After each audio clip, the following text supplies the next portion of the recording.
Eu quero lançar esse tema aqui sem fazer como fazem alguns repórteres em entrevistas coletivas e eles acabam irritando os treinadores com isso. Às vezes a pergunta começa assim: alguns torcedores estão questionando. Alguns torcedores? Aí tem treinador que fala: mas quem são esses alguns torcedores? Né? Tem aí a lista com o CPF de todo mundo? Eu não tenho essa lista, tá? Mas é uma percepção minha. Me parece que hoje está começando a surgir uma cobrança de mais conservadorismo do Diniz dentro da própria torcida do Fluminense. Não é curioso que isso aconteça logo depois que o dinizismo, né, como se costuma dizer, atingiu seu maior objetivo?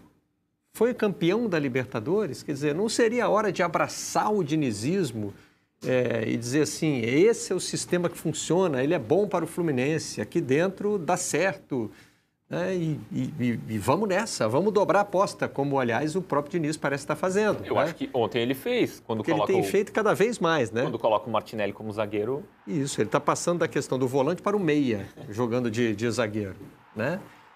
Agora, e também tem a questão dos jogadores mais velhos, né, que está trazendo, incorporando ao grupo alguns reforços que chegaram fora das condições físicas ideais, mas assim, não seria o melhor momento para acreditar na filosofia desse treinador agora que ele acabou de atingir o grande objetivo? Mas aí eu pego carona no comentário do Martim, porque o problema todo, Marcelo, é o ano iniciar um campeonato estadual servindo para algumas pessoas de balizamento de alguma coisa. O estadual não baliza nada, né? Nada de nada. E no caso do Fluminense, que teve um início de temporada diferente, né? Ele voltou, eu achei curioso, achei que o time titular do Fluminense voltou muito cedo a competir, porque tinha voltado de férias de 6 dias, uma semana depois, no máximo, já estava competindo, já estava entrando no campeonato estadual. Então, assim, é um planejamento complicado, porque a gente sabe que estadual, isso o mundo do futebol convencionou dessa forma, o estadual, ele só é bom para quem vence, né? Para quem não vence, ele é terrível. E é para quem vence durante alguns minutos, né? Experimenta o Flamengo perder hoje. É isso. Olha o Grêmio, o que aconteceu com o Grêmio ontem. É isso. É uma outra discussão. Eu ia deixar esse comentário para quando você fosse falar desse terrível detalhe do calendário. Porque, assim, hoje em dia, Marcelo, eu me lembro, a minha época de repórter, era uma maravilha, porque quando um time conquistava o campeonato estadual, você tinha espaço para fazer aquelas matérias mais light, ir na casa do artilheiro, passear com o técnico na rua, né? Projetar um jogador que se destacava de maneira surpreendente. Hoje em dia não tem mais nada, acabou, enterra, amanhã tem jogo da outra Copa. Entendeu? Não tem tempo para nada. Imagina um jogador de futebol, depois daquele estresse todo, daquela cobrança toda da competição. O cara, no dia 48 horas depois, ele já tem que estar concentrado para um jogo de uma outra competição. No caso do Fluminense, esse aspecto do calendário é muito importante, porque o Fluminense, como todo time que vai bem, é punido, né, pelo calendário do futebol brasileiro. Ele é desenhado para punir quem tem sucesso, né? Então, você ganhou a Copa Libertadores, vai jogar o Mundial, aí os campeonatos começam, tal. O Fluminense entra depois, tem que jogar clássicos em sequência e aí perde para o Botafogo, empata com o Vasco, perde para o Flamengo. Então, já tem a confiança do time, já é minada muito cedo. Já tem torcedor irritado com o time muito cedo.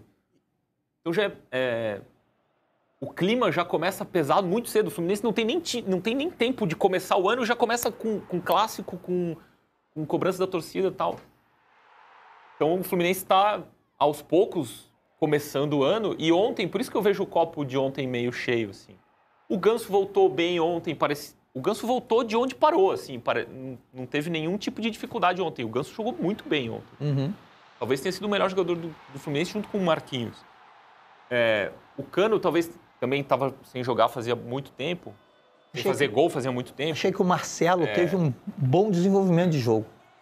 Marcelo, então assim, eu vi... Para a realidade do Marcelo. Notícias positivas do Fluminense ontem, porque eu levo muito em conta esse aspecto do calendário que eu acho que é importante para o Fluminense, então eu acho que não é hora de... Não é não vejo motivo para grandes críticas e tal. O Fluminense ganhou, voltou a ganhar em casa, tá lá líder do seu grupo, o Cano voltou a fazer gol.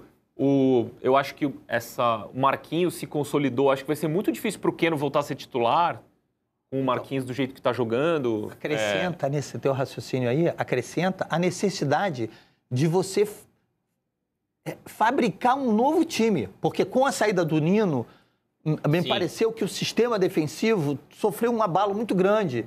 Então, assim, ele precisa descobrir uma solução. Porque o Fluminense não é um daqueles clubes abastados que pode resolver seus problemas contratando jogadores. Com quantidade, Com quantidade. Né? Esse é o ponto que ontem talvez que mereça mais atenção. Assim. O Fluminense ficou vulnerável, ficou a uma intervenção do VAR de perder 2 pontos. Né? O segundo gol do Colo-Colo teve o toque de mão ali, foi corretamente anulado, mas... Deu um susto. Mas deu um susto. O Fluminense correu riscos, permitiu... Nosso amigo não viu, tá? Permitiu muitas finalizações e tal. Então assim, a substituição do Nino é um problema mesmo. O Fluminense não encontrou essa solução. O Antônio Carlos chegou ontem entrou no finalzinho do segundo tempo, né? Não joga. Martinelli ontem até foi bem como zagueiro, mas ele faz falta no meio do campo, né? Lima entrou no lugar dele e não é o mesmo jogador, não tem as mesmas qualidades. O Fluminense perde sem o Martinelli no meio. Terãs ainda não entrou ali no sistema. Não aconteceu desde que chegou. Enfim, o Fluminense tem coisas para trabalhar, tem coisas para resolver, mas é muito mais fácil resolver isso a partir de uma vitória, estando líder do grupo, sem ter a classificação ameaçada, como é o caso do Grêmio, enfim. Continuo insistindo que eu vejo o copo do Fluminense meio cheio.